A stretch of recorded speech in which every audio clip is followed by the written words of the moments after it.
আসসালামু আলাইকুম। সকলে কেমন আছো? আজকের ক্লাসে সকলকে স্বাগতম।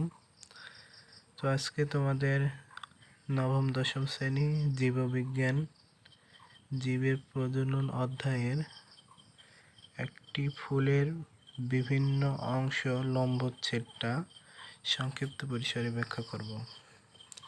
তো দেখছো আজকে একটি ফুল নিয়েছি, সেই ফুলটি হলো জবা ফুল। তোমরা সকলে চেনো। এই জবা ফুলের কয়েকটি অংশ তোমাদের আজকে পরিচয় করে দেব। দেখো, এখানে বলতেছে পুষ্পবৃন্ত।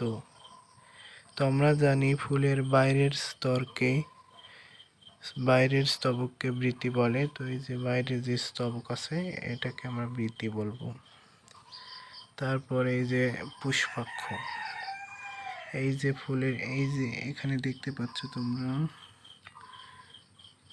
এই যে এখানে ফুলের এই চারপাশে যেই একটা অংশ, এটাকে বলা হচ্ছে পুষ্পাক্ষ।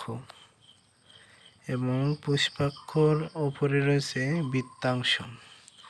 এই ফুলের চারপাশে যেই বৃত্তের মতন অংশ আছে এটাকে বলা হয় বৃত্তাংশ। এরপরে আসি আমরা পরাগদণ্ড।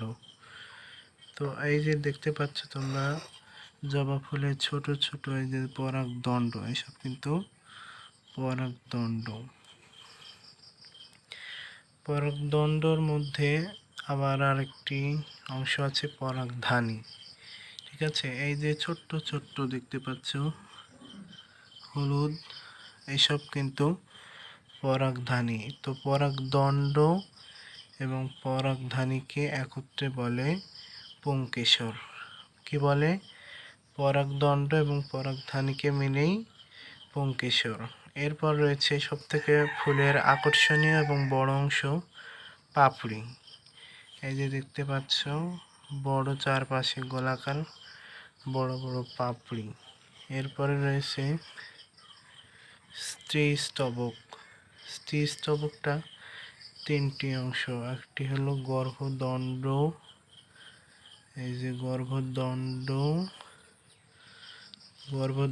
তারপর রয়েছে গর্ভমুণ্ড। এই যে প্রথমে এটা রয়েছে গর্ভমুণ্ড, গর্ভদণ্ড, গর্ভমুণ্ড, এরপর রয়েছে গর্ভাশয়।